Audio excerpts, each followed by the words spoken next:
Ito na mga idol, humana. Tapos na. Ito na yung 4 na niyog na kinagod. Ito yung gagamitin nila. Ang first trip ay nagkayod tayo ng niyog. Iwan ko kung paano na susunod. Sila nang bahala niyan. Ito na yun, oh. Yung bigas. Bangan na lang natin kung ano ang gagawin nila. Oh, sige na. Hay, ito yung gagawa siya. Pag yung sayangin, baka malawag sa baboy. Yan, second emotion na mga idol. Paano gawin? Bibili pa daw ng Milo. Lagyan lang ng Milo. Tikman natin mamaya kung masarap ba silang magluto ng doy-doy. Maganda to mga idol kasi bigas to. Humay ni siya man, no? Humay? Isa siya, lintok siya. Di ba? Gigaling. Oh, mais. Mais daw to mga idol, mais. Giniling. Para siyang construct. Ayan, lagyan ng tubig mga idol para magtuno na siya. Kunan natin kung paano kasi nag-ano na. Nagreklamo na mga idol, tama na kuno ni oy. Kung saan na karon, sige. Baka hindi makakain yung mga kapitbahay natin. Na pangalawa, tinuno na mga idol. Paano na kayo ang pangatlo? Ito, paano kaya to? Isasahog na yan dyan. Isasahog na daw. Yan yung nagpursugay na magdoy-doy mga idol. Tingnan natin kung paano niya doy-doy-doyin. Baka siya ang ating doy-doy-doyon na yan. Hambog lang na yung naglabi.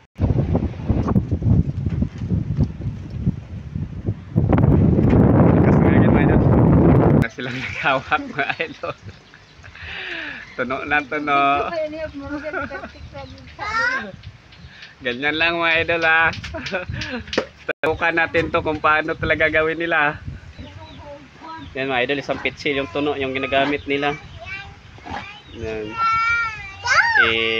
Shake mo lang siya para pagkatapos niyan ilawag sa baboy. Ganun lang mga idol. Masarap kasi magluto mga idol, lalong-lalo na at maulan. Tingnan mo ang lakas ng hangin dito sa amin. Talagang maulan. Ito kasi yung isa to, nagpursige na magluto ng doy-doy. Hindi naman niya alam, pero subukan natin para malalaman din. Practice daw mga idol. Masarap din yan. Nakaluto na kasi yung mister niya, ganyan, kaya ginaya niya. Masarap kasi yung pagluto ng mister niya. Iwan ko kung siya, kung paano magluto. Masarap din ba kaya? Paglangas pa rin. Mister ko ay ano yun. Kaya buhat na siya mister. Mga ko pa ako haniti, practice na ito.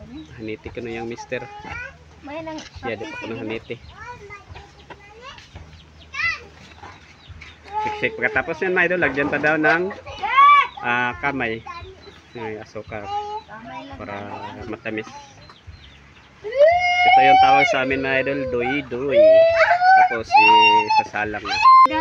Ay, hindi pa daw, ilagay pa daw ito sa plastic mga idol. May plastic pala sila. Ibalot niya dito para pagluto. Kanya-kanya ng kuha.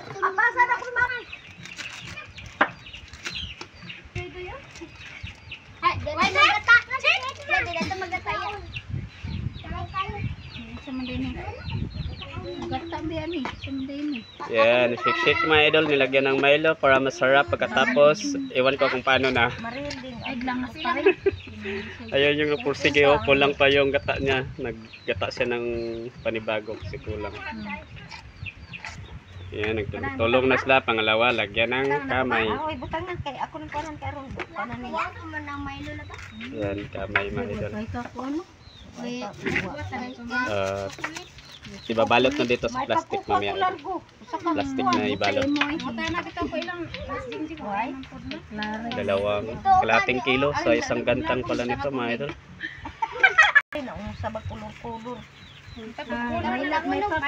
Wala lang po tabliya, makulay pang tabliya. Dali ka kain